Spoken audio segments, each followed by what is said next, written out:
പ്രിയമുള്ളവരെ, sovereign socialist secular democratic republic എന്ന് നമ്മൾ അഭിമാനപൂർവം പറയുന്ന ഭരണഘടന ഇനി ഒരു ഓർമ്മയായിത്തീരുമോ എന്ന് ഭയപ്പെടേണ്ടിയിരിക്കുന്നു. കാരണം അഖണ്ഡ ഹിന്ദു രാഷ്ട്ര നിർമ്മാണത്തിന് വേണ്ടിയിട്ടുള്ള ഭരണഘടന തയ്യാറായി കഴിഞ്ഞിരിക്കുന്നു. അത് നാളെ ഫെബ്രുവരി 2 മഹാകുംഭമേളയിൽ വസന്ത പൗർണമി ദിവസം പ്രകാശനം ചെയ്യപ്പെടുകയാണ്. അതിൻ്റെ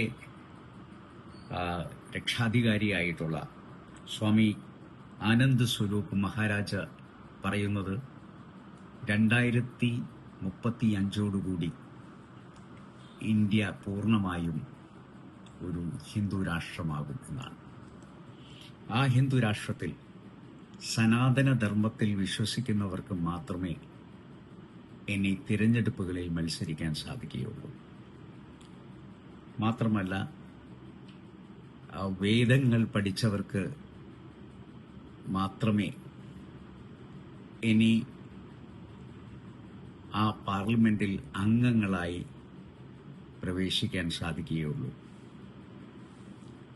വോട്ട് ചെയ്യണമെങ്കിൽ അവൻ ഇന്ത്യയിൽ ഉണ്ടായിട്ടുള്ള മതങ്ങളുമായി ബന്ധപ്പെട്ടവരും മാത്രമായിരിക്കണം.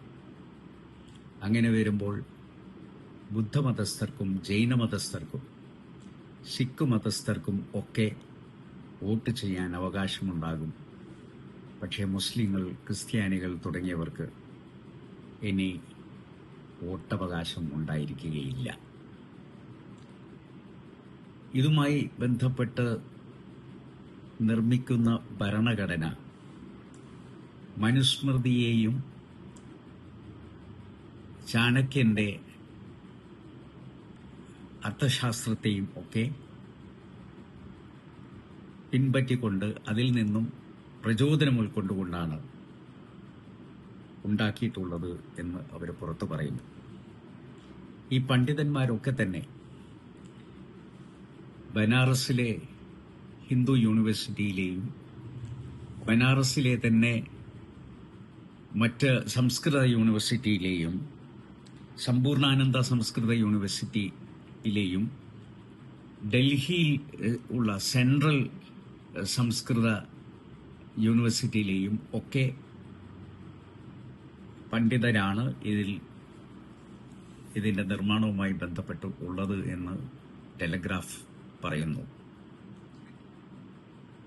അവർ പറയുന്നത് ക്രിസ്ത്യാനികൾക്ക് 127 രാജ്യങ്ങളുണ്ട്, മുസ്ലിങ്ങൾക്ക് 57 രാജ്യങ്ങളുണ്ട്, ബുദ്ധമതസ്ഥർക്ക് 15 രാജ്യങ്ങളുണ്ട്. എന്നാൽ 175 കോടിയോളം ആളുകൾ വിവിധ രാജ്യങ്ങളിലായി ചിതറിക്കിടക്കുന്ന ഹിന്ദു സമൂഹത്തിന് മാത്രം ഒരു രാജ്യമില്ല.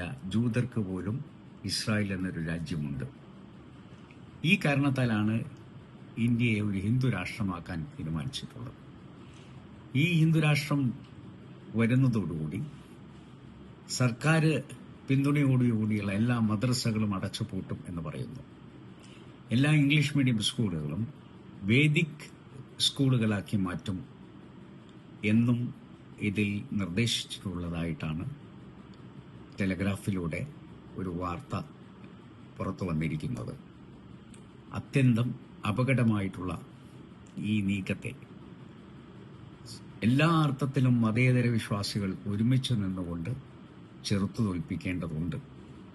ഇവിടുത്തെ മതസൗഹാർദ്ദം, വിവിധ മതസ്ഥർ ഒരുമിച്ച് നിൽക്കുന്ന, ക്രിസ്ത്യാനിയെന്നോ മുസ്ലിമെന്നോ ഹിന്ദുവെന്നോ അധസ്ഥിതനെന്നോ അധകൃതരെന്നോ വ്യത്യാസമില്ലാതെ നമ്മൾ കൊണ്ടു നടക്കുന്ന ഈ ഒരു പൈതൃകം, എല്ലാവരും ഒന്നിച്ചു നിൽക്കണമെന്ന് പറയുന്ന ഈ പൈതൃകം, രാജ്യത്തിന്റെ സ്വാതന്ത്ര്യവുമായി ബന്ധം പോലും ഉണ്ടായിട്ടില്ലാത്ത കുറെ ആളുകൾ ഇന്ന് രാജ്യത്തിന്റെ മുഴുവൻ അവകാശവും ഏറ്റെടുക്കുന്ന ഈ കാലഘട്ടത്തിൽ ഈ മണ്ണിന്റെ യഥാർത്ഥ അവകാശികളായിട്ടുള്ള, ഇവിടെ ജനിച്ച് ഇവിടെ ജീവിച്ച് ഇവിടെ മരിക്കണമെന്ന് ആഗ്രഹിക്കുന്ന മുഴുവൻ ജനങ്ങളും ഈ കാര്യത്തിൽ ഒരേ നിലപാടിൽ മുന്നോട്ട് പോകണം എന്ന് അഭ്യർത്ഥിക്കുന്നു.